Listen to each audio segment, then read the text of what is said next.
Well, we're focusing on online issues this evening on the X Factor. We're asking you the question, in light of what's been happening in China, should the internet be censored? That's really what Chinese authorities want, censorship to a certain extent. So we're asking you for your views. You can send us those views at 6388 or email us at feedback@ndtv.com or feedback@ndtv.com.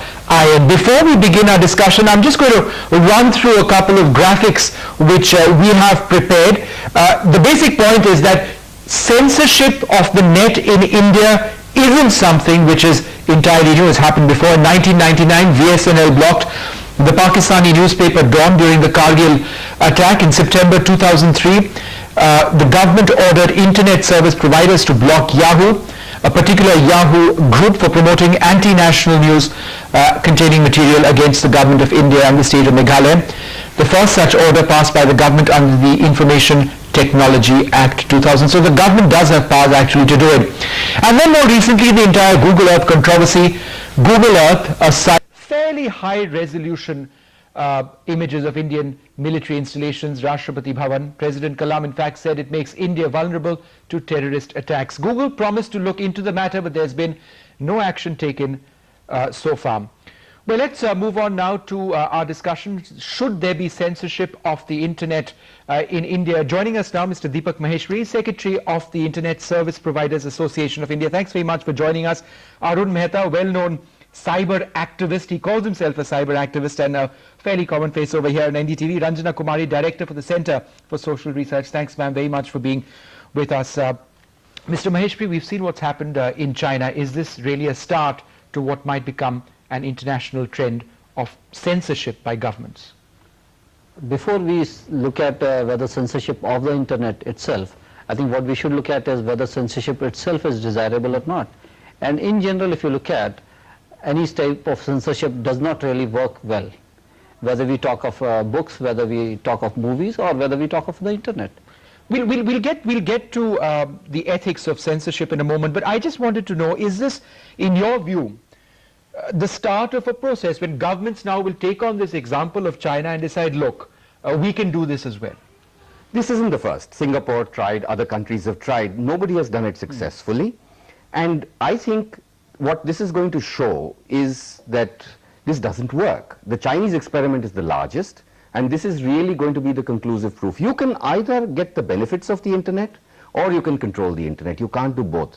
And for China, that's a very big dilemma. They want to catch up with us in information technology. If they do things like that, they never will. The bottom line is that people in China who know their way around the computers and the internet can easily bypass the guidelines set down by Yahoo and Google, right? So it's not foolproof by any means. Yeah. See what happens, any such media, if you want to control, the only way to control is if you decide what all will be permitted rather than what all will not be permitted, because the total universe is quite huge there. So if you say that, okay, fine, these are the XYZ things that will be permitted, then yes, it is doable. But if you say only X will not be permitted, then it's not doable. Ranjana Kumari, I'll get straight to the point.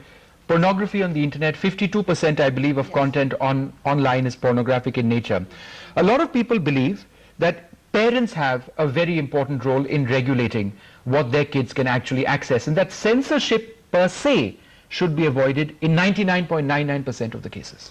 I think when freedom of one system starts intruding into the freedom of other people, it needs to be regulated. And certainly when 52%, as you rightly said, is pornography, and all kinds of messages are delivered home to very young and vulnerable minds, I think parents are certainly worried. Not only nations are worried, parents are worried sitting at home, because we do not know when we are working in the offices, we are in the in the workplaces, what is happening to our children, what kind of information they have been delivered with. And also I think it's very, very, when it is controlled by a single agency, they can manipulate the total information.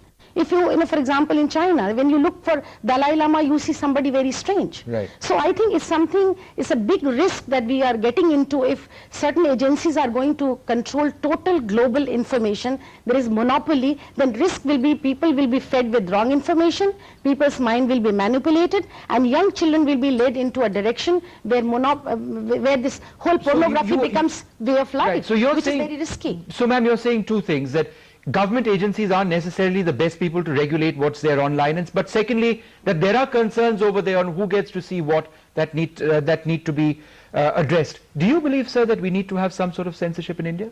Well, I think as far as parents are concerned, that's a legitimate concern. Okay. Parents need to be able to control what their kids see, and they're the only people who should be doing this kind of control. Without any agency being involved, without the government stepping in. So the role of parents. Every family has a different standard as to what they would like their children to see and not see. No, but nations also have certain standards. If you are delivering information, controlling and channelizing people to see a particular kind of information you design people to see, then it is risky in the long run. Because you can train the mind of people to believe untrue. For example, you know, the literature produces a lot of people's bodies with somebody else's head. Recently we saw that. You know, nude women with somebody, you know, you can manipulate all kinds of information, and when you are serving such information, you make people to believe this is real, which is not real.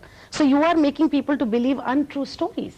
And not only young people, even the general population. So I think there's certainly a right of a nation to not to control, but certainly regulate. Certainly put some kind of a channel. Certainly, as you rightly said, that some information cannot be controlled. Mr. Maheshwari, how does one regulate the internet given the fact that some people seem to have the power to control and other people are essentially lemmings? They have no choice, they just follow and watch. See, what happens is, for past 3 years, there's been a lot of debate about internet governance. Right. And one of the major issues about in the internet governance is about the type of content and how it can be controlled. Of course, there are other technical issues. Now, when we say the type of content that can be controlled, the government also do realize that every sovereign government has its own rights to see what is good for its own citizens. But we have also seen the type of experiments, for example, within India. We have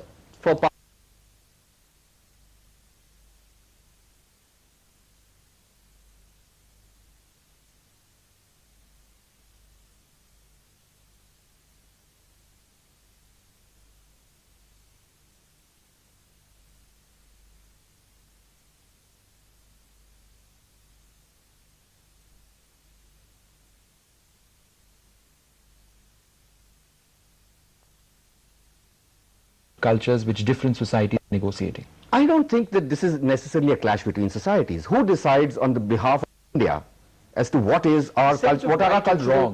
No, well, our cultural values are not uniform. I mean, Narendra Modi has different standards from, you and me.